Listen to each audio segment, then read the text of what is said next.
to the rim. Garnett on the slam. Here's a Curry way downtown. Oh, what a shot from Curry!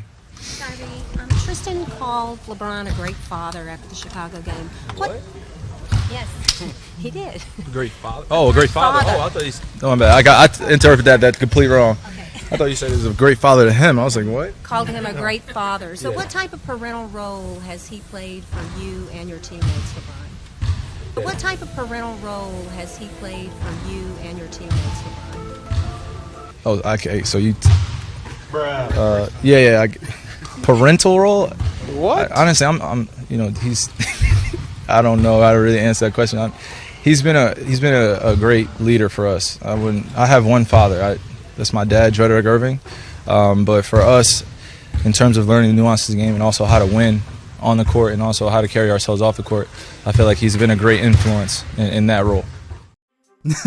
Alright then, so a couple of years ago we found out that LeBron James was in fact not Kyrie Irving's dad, and today I think we found it out for sure because apparently Irving does not even want to be on the same team as LeBron anymore. After 3 straight finals appearances, a championship, and pretty much a guaranteed trip to the finals for the next few years at least, I'd be lying if I said I expected Kyrie Irving to come out anytime soon and say he did not want to be on the same team as LeBron James anymore. As a matter of fact, after this news broke, I went to Twitter and I went to Kyrie Irving's account because I expected to see him tweeting that this was just fake news, and I waited, and that tweet never came out. As a matter of fact, all that actually came out was more and more news about where Kyrie said he wanted to go and why he actually said he wanted to leave, so I figured I'm gonna go ahead and make a video about this because I do have a lot to say.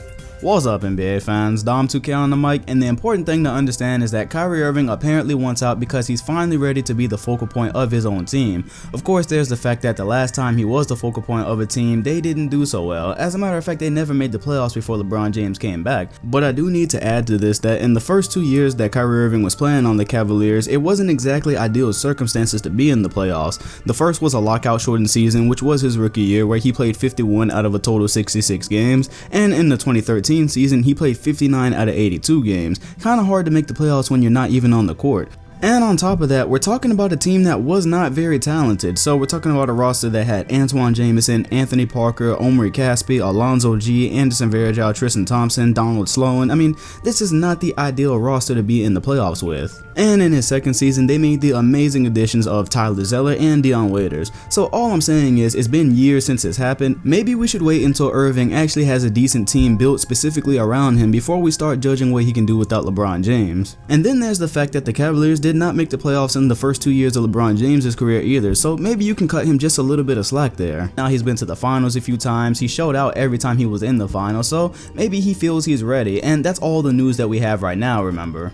If this is actually the reason, it's kind of surprising because just last month there was a story that broke that said Kyrie Irving actually had a conversation with Kobe Bryant about avoiding a Kobe and Shaq type feud. If you think back, Kobe and Shaq had the big feud, and of course it ended with Kobe Bryant basically saying, look, I'm gonna go ahead and sign somewhere else because I gotta prove that I can win without Shaq. And that was the big thing for him because everyone was saying that he couldn't, so he had to prove that, and he eventually did. He got his way because they went ahead and traded Shaq to Miami. But according to Kyrie Irving, when the news broke that he talked to Kobe about something like this, he said that, hey, I'm okay with just being a really great guy on a really great team. I got the quote up on the screen about what he said in that interview, and it was basically saying that's not happening anytime soon. Yet here we are, and it's only July 21st, and we're already talking about Kyrie Irving requesting to be traded after a loss to the Golden State Warriors in the finals. So I do have a lot of different things to say about this, but the first thing I want to say, which is in the title of the video, is that a Kyrie Irving trade could potentially ruin the NBA.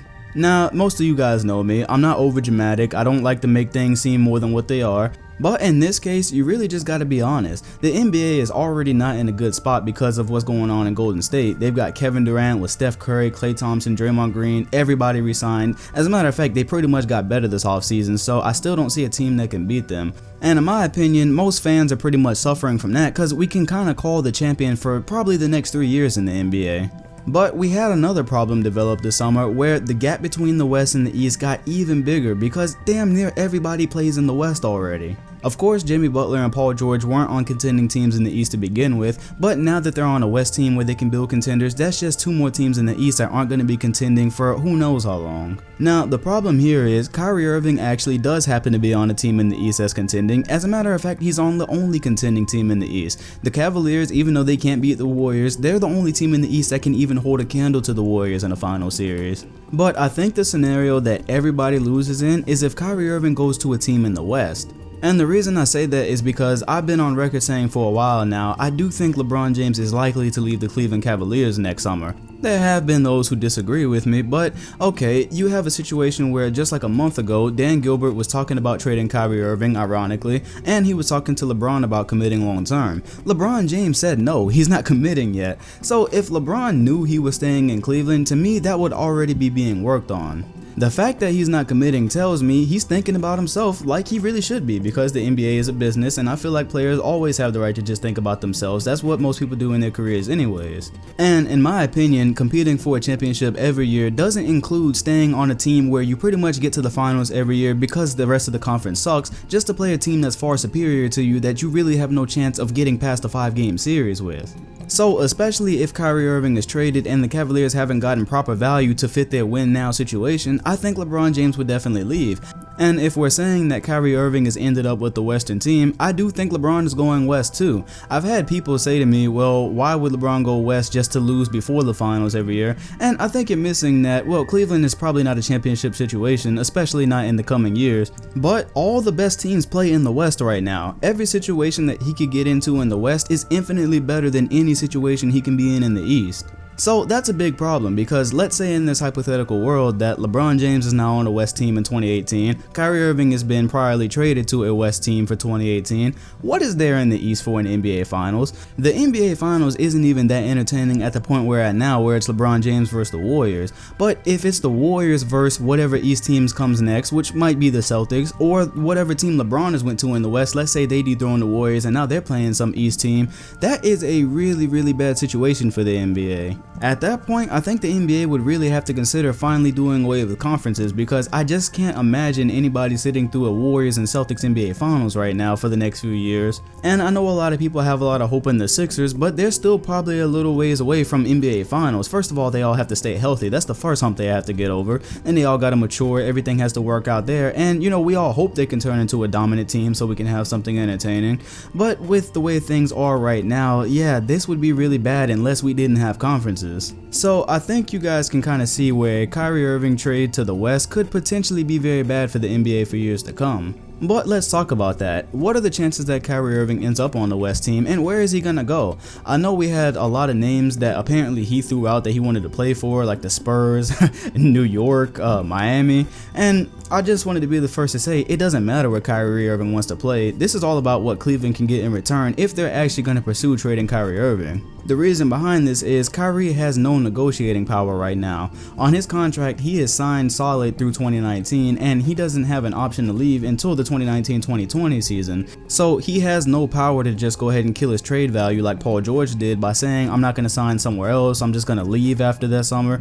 You know, he has no power to say any of that. On top of that, he obviously does not have a no trade clause. So in this situation, you know, Kyrie can say that he wants to go here, he wants to go there, but this is about what the Cavs can get for him. And with that being the case, the Cavs can be very selective about where they trade Kyrie, if they trade him at all. See, they're dealing with a really hot situation right now because they don't want to lose LeBron again. If they lose LeBron, it is back to the bottom, so they have to be very careful about where they trade Kyrie, if they trade him at all.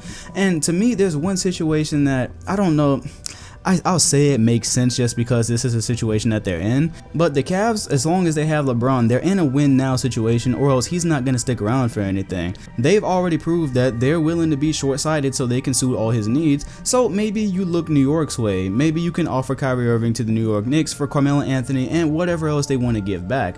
They're already in talks with Derrick Rose, so Derrick Rose can come and fill the point guard position. Hey, it's a gamble because we don't know if he's going to finish the whole season or not, but whatever, you need a point guard at that point. And then you you get Carmelo Anthony, who I'm sure wants to play with LeBron James, and I don't think LeBron James would say no to playing with him either. Now, of course, the functionality of this team is an entire different conversation because you're talking about Rose at point guard, Smith is still at shooting guard if they haven't gotten something else from New York, you've got LeBron at the small forward position, and then you've really got no choice but to run Melo at the 4 because you're not bringing him off the bench, and then that will put Love at the 5. Now, that's not a roster to me that's going to be at Golden State. That's not even a good defensive roster. To me, that roster is not winning a championship. I'll just go ahead and put that out there. But at the point that the Cavaliers are considering actually trading Kyrie Irving, they've got two things to worry about. They've got to worry about pleasing LeBron enough to make him happy to sign next summer, and they got to worry about winning a championship. So maybe that's a move that they make. And I'll be honest, outside of New York, I really didn't make this video to start fielding where Kyrie Irving is going to go because like I said, it's right now just what the Cavaliers can get back. We really have no clue. I can say all day who I would like to see him with. Like, of course, I would like to see him on the Wolves roster. I would even like to see him on the Spurs. I think that would be awesome. But this all goes down to the Cavaliers, again, because of trying to please LeBron, they're not giving Kyrie Irving away. They've really got to get some value back. So if they were to trade him to a team like the Wolves, do you seriously think they're going to do that without getting anything back? No star talent back, no Jimmy, no Towns, no Wiggins, and I know the Wolves aren't trading any of them, so I don't think that's going to happen. And then what about the Spurs? Are the Spurs prepared to go ahead and part ways with LaMarcus Aldridge to get Kyrie Irving? And then is that something that the Cavaliers are interested in? These are just places that I've heard he wants to be traded, so I'm just saying, hey, because of the Cavaliers situation, they've got to get something. They're not about to give him away like the Pacers gave away Paul George. But to wrap this video up, I did want to throw one more thing out there. Now, disclaimer, I'm not even suggesting in any world that it would be a great situation for the Cavaliers to choose Kyrie Irving over LeBron James, but I did want to say, man, maybe the Cavaliers wish they could. Now, I fully understand, LeBron James has given the Cavaliers everything they have right now. He's given them their only championship, pretty much the only relevancy their franchise has had, so of course they are in debt to LeBron James. However, I've said before, he is getting older. LeBron James in his prime probably has a good 5 seasons left, and that's just me betting on what I've seen. He could slow down before that, but I'm just betting off of what I've seen without injuries. LeBron James will probably be dominant for another 5 seasons. But the downside to this is 5 seasons is the max you're going to get out of LeBron, and that's if he decides to stay, because he's proven that he knows how to be selfish and go and get into his own situations when he needs to. That's compared to Kyrie Irving, who is only 25 years old with God knows how many years left, because to me he hasn't even hit his actual prime yet, which is surprising considering what we've seen from him. But yeah, he's that young. He has 3 years on his contract, so he has no leverage to actually go anywhere. If I'm sitting at the Cleveland desk right now, I'm sorry, but I'm leaning in Kyrie Irving's favor more than I'm leaning in LeBron's, and here's why. This is almost exactly like the Kobe and Shaq situation. It mirrors the same problem. Kobe wanted his own team and the Lakers gave it to him. They traded Shaq, they signed Kobe, and they went on to win 2 more championships. Shaq went on to get 1 more, and of course his prime ran out at about, he wasn't any more good by around 2009, that year, 2008, so that was about 4 or 5 years from when the Lakers traded him. But the point is, the Lakers won by betting on the young guy. If you're the Cavaliers and Kyrie Irving has no choice but to play for you until at least 2019, and to this day all we know is that his problem is that he wants to be the focal point of a team, I just think that unless you can get some kick-ass value for Kyrie Irving, you don't trade him for any reason. And I'm talking like a really big piece. Like, this has to be someone like DeMarcus Cousins, so you can get him and say that, yeah, LeBron James would be crazy to leave this. It has to be something like that, because y'all might end up looking crazy as hell in a year if you have traded Kyrie Irving for someone like Carmelo Anthony just so you can try to compete. You end up losing, LeBron goes ahead and leaves somewhere else, and now you're out of Kyrie Irving when you didn't have to be, and you're out of a LeBron James. So yeah, Cleveland has got a choice to make, and they've got a tough one to make. They basically got to choose, because this same roster is obviously not going back to the finals to beat the Warriors, and I think that's been all their problems this summer, is they know that, and it'd be really hard to make a move even if they did move Kyrie Irving to beat the Warriors. So they might be in a position, Cleveland might be in a position where they've got to choose between betting on Kyrie Irving for the future or trying to please LeBron right now. And I know that everybody in Cleveland would choose LeBron, but you know what? I wonder if he would do the same for you. That contract decision is only 1 more year away from him, and I think you guys might be thankful that you've got a 25-year-old point guard who wanted to be the focal point of his own team anyways, rather than just be stuck with nothing if LeBron does decide to bolt. That's all I'm saying. And I know a lot of y'all have questions. Can Kyrie Irving actually lead his own team? Because he's never done it before, he's never proved that he can, and he still has barely ever won anything without LeBron James in the lineup. But I'm saying it's a better situation to have him to build around and at least see than it would be to be back in the lottery for years to come. So yeah, y'all choice.